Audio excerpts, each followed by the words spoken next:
Today we're going to look at some differences between throwing with Uchimata using the gi and using no gi. Okay, the throw itself is the same in a lot of the core elements, but there are some specifics that are not the same that you need to be able to understand if you're going to do gi and if you're going to do no gi. When we're working with the gi, we have the gi on. So we have grips and handles that we can use to start to lift our partner and bring them into position that we can't use when we have no gi.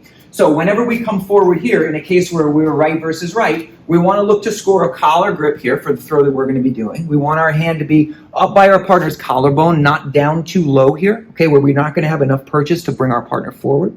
Then we're going to look to score some sort of sleeve grip. Now, oftentimes what we can do is we can offer our sleeve to our partner. When they take the grip, we can go underneath and get our own grip here, okay? Or sometimes we can offer our sleeve to our partner and then come to the outside and get a grip along the seam of our partner's jacket like this. So now we have a collar grip and a sleeve grip. This is going to set us up for success for our throw. Once we get to position, we want to bring our partner around the corner. All right, Eugene is a little far away from me, so I'm going to raise my right elbow, take a step away from him and circle to bring his left leg forward closer to my right leg. Right leg is going to be the one that does the lifting, and so this is the one that we want close to our partner. Next, we need to figure out a way to turn our partner's body such that they're primed to essentially do a forward roll. So I want Eugene's right shoulder forward. We're going to create that action by pulling with our left arm and bringing our hand towards our hip. We want to make sure that our right hand here is not pushing our partner away, okay, which is going to move their head away from us, but rather is pulling our partner's head forward. Ideally, we bring our partner's head in front of our chest, okay, although when you're training live, that's not always possible. Our footwork.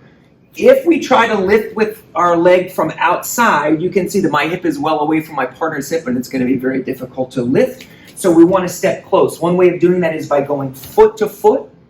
And then that action brings us close enough so that we can clip the inside of our partner's thigh. Right here you can see that we've taken our partner over in a position where it looks like they're going to do a forward roll. We can lift with the leg and take our partner's second foot off of the mat and land them square down onto their back. So one more time, we come forward and we score collar grip, sleeve grip, bring our partner around the corner.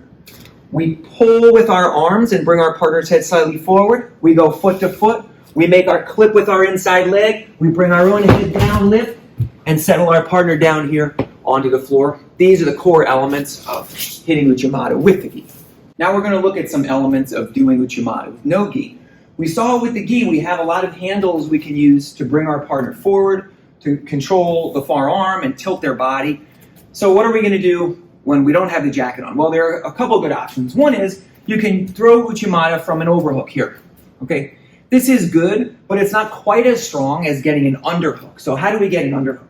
Well, we're going to bring our body forward here. Notice that we're going to dip our shoulder. As he goes to post or reach, we're just going to clear this arm off, go underneath, and then from here, rise up and catch a grip around our partner's waist.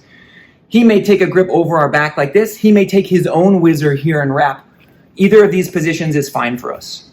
Now, we have a position where we have our right foot forward, our partner's left foot forward. If his leg is back here for some reason, we're going to do the same thing we did before, which is to bring our partner forward onto us in order to be able to bring their leg close to our leg. Next, we have the same issue that we had when we were working with the jacket, which is we need to bring our partner into a position where essentially they can do a forward roll. It's going to be hard if we don't have any grip on our partner's wrist. So from this position, as we jockey for position with our legs here, we're going to come out and snatch our partner's wrist.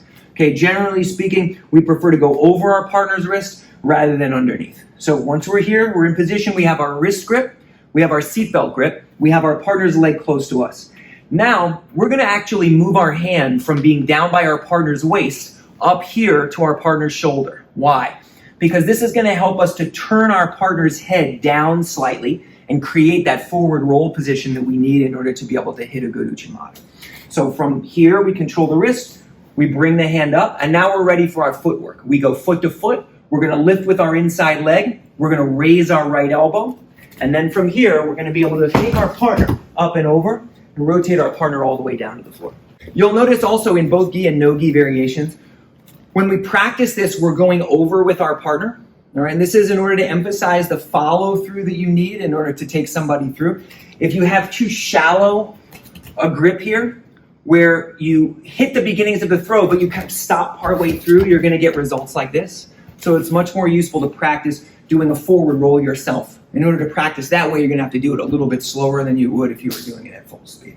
So we come forward, we see the post, we lower underneath and catch our grips here. We may draw our partner forward, switch our arm up high, foot to foot, bring our head down, lift, and throw our partner through.